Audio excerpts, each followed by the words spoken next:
everyone and welcome back to another video. Very quickly, I have Oakley with me filming today. If you're new, hi baby, you've just knocked the camera. I have Oakley filming with me because it's just me here today because Jack is at work. So if you can hear some crunching, that's him crunching his bone and dropping it on my feet. So just if you can hear that noise, that's Oakley. Yeah, so this video was a requested video and we're going to talk about what it was like traveling during COVID. I don't think I'm going to do like a big video, like I think this video will be quite short, but I just wanted to talk through like our experiences with it. So if you're new to the channel, me and my partner went to Lanzarote at the beginning of July. I think it was the 8th of July that we went. So the rules have changed slightly already in terms of like vaccinated and stuff, but we went when Lanzarote was in the amber list and we had only had one vaccine. Because we'd had one vaccine, I think we were on like a weird juvenile form of amber plus rather than amber, but it's not the same as what it is now. It was basically exactly the same as if it was on an amber list.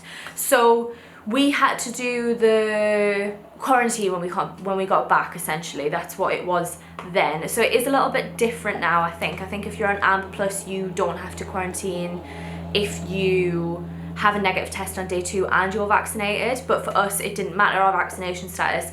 We had to do a fit to fly test to go, then a PCR test when we were over there, then when we got back we had to have, no, not PCR, lateral flow when we were over there, and then we had to do 2 PCR tests in the quarantine on day 2 and day 8. If you're subscribed, you'll know we didn't do 10 days of quarantine because the company that we used were rubbish and didn't even get our tests to us on time, so we had to end up quarantining for, I think it was 12 days, because they basically just didn't send us our tests on time, so they didn't get them on time, so we didn't receive them on time, and you weren't allowed to leave isolation until you had that day 8 test result back. So if you are looking to use a private company for your tests, don't use Coronomics.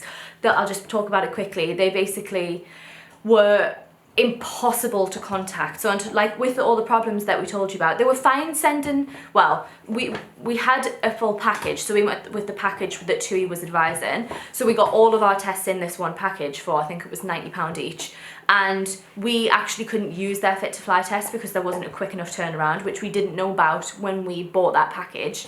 I think the Spanish government changed it, so they weren't accepting tests within 72 hours. You had to have a result within 48 hours, so we couldn't even use their fit to fly test. It was fine with the lateral flow test that was sent out fine, but I've heard horror stories that people didn't get the lateral flow test and then they had to get one from the airport and things like that, but that one was fine.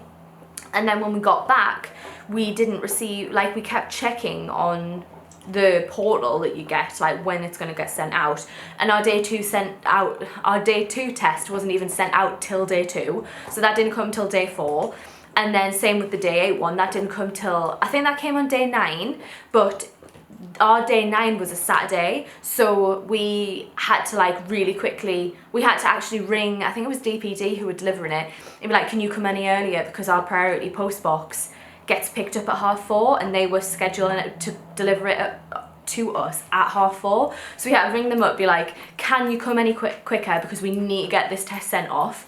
And that was on day 9 anyway, so we got that, sent it off on day 9, and then we didn't hear anything back till day 12. So when all that was happening, we were like, what's going on? So we tried to find contact details for them anywhere. The phone number that's on there just leads to an automated system where you can't talk to anyone. It gives you options on what you're dealing with, and then it just tells you the information that's on the website and then hangs up. You can't get through to anyone. The only way you can get through to someone is if you're a TUI customer, is to go through to the TUI number, but then you're on hold for like an hour and a half with them, so we couldn't talk to anyone. And then we emailed them and we still haven't heard back. I need to email again actually because I want my money back, but they still haven't responded, and that was what, a month ago. So it was just a nightmare. There was no way to contact them. They will not give your money back easily. So there's my little rant about Chronomics. Don't use them, go with someone else. Look on Trustpilot at other companies, because I'm sure other companies are having issues as well, because we got when we were in isolation, we had to get phone calls off track and trace every day, and they were like asking us if we would take them, would day 2 or day 8 tests. And I was saying, no, the company's being rubbish, and they're like, there are a lot of companies that aren't doing that great with this. So make sure to check out the Trustpilot ratings of the company that you're thinking of using, but I wouldn't recommend Chronomics. Some people have had no problems with them, but a lot of people have had worse problems than us, so I wouldn't recommend them. But that's kind of how it was when we went. In terms of like how it actually was, it's a bit of a weird one, to be honest. Like, it was one of those things where it didn't feel that odd at the time. So the only thing that was kind of obviously different was obviously wearing a mask on the plane and in the airport and stuff, which is a bit odd.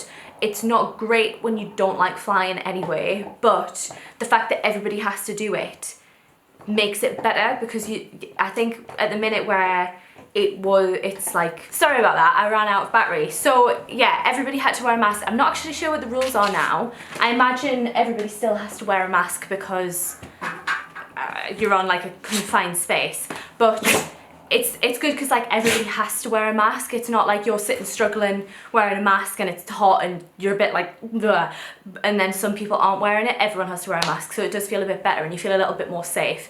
But in terms of like feeling safe, like on the plane, because I think the plane is the place that people feel most concerned, but it's one of those things where if everybody on that plane has had to do a fit to fly test, you kind of feel a little bit safer than just out in public, because everybody's had to do a test to be there.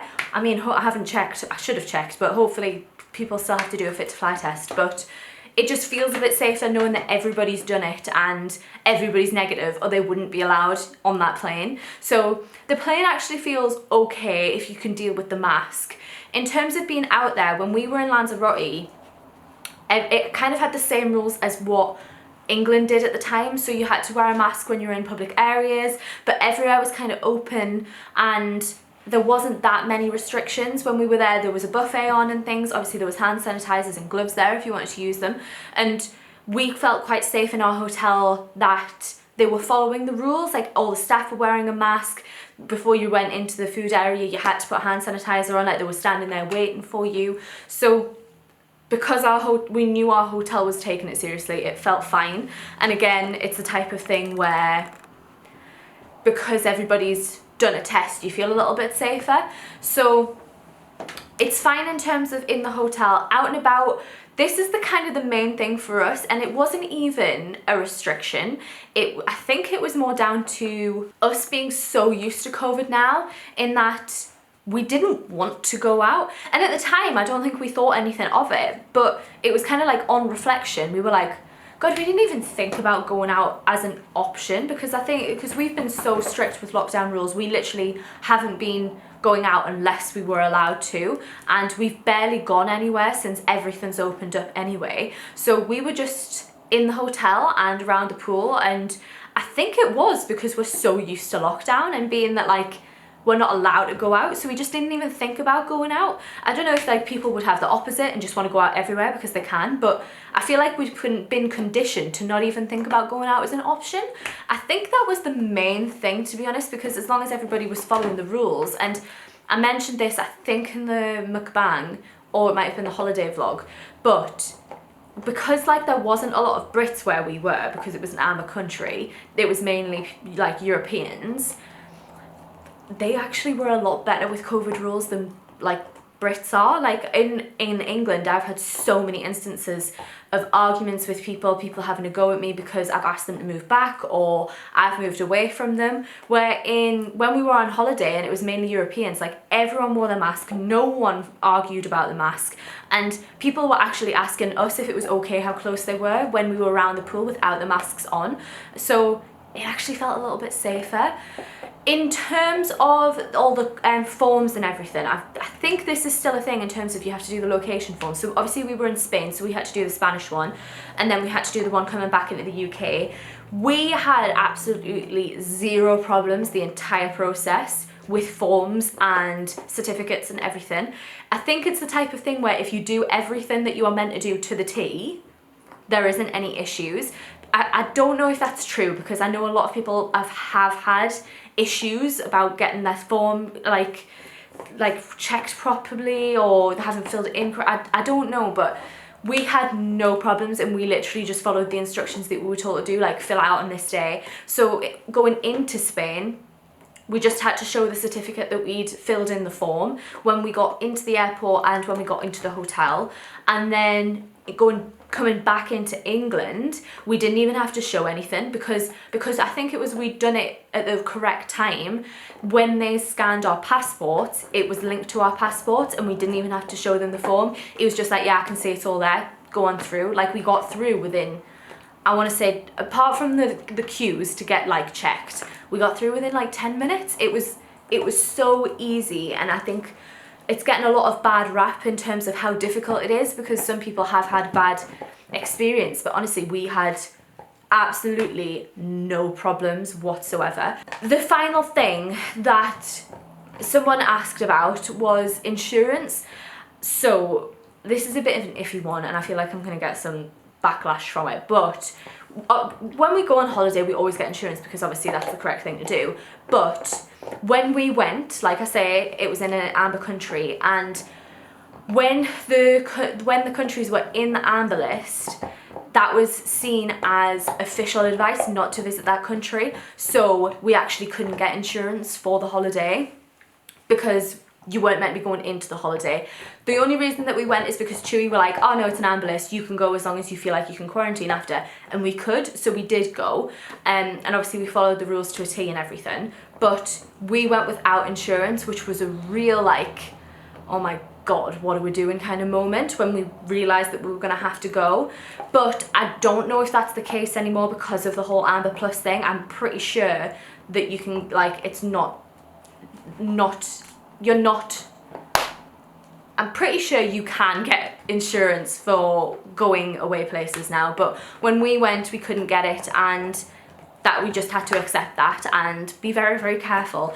It was awful. I wouldn't recommend going anywhere without insurance, and just get insurance, but we had to, so that's what we did. That is it. That's all I can think of to talk about in terms of flying whilst COVID's about.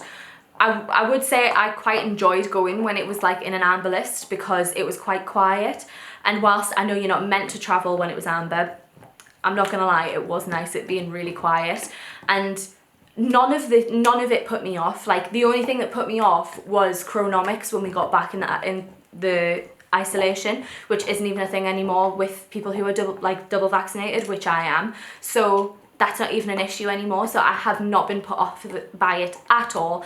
I'll go on holiday again next week if I could.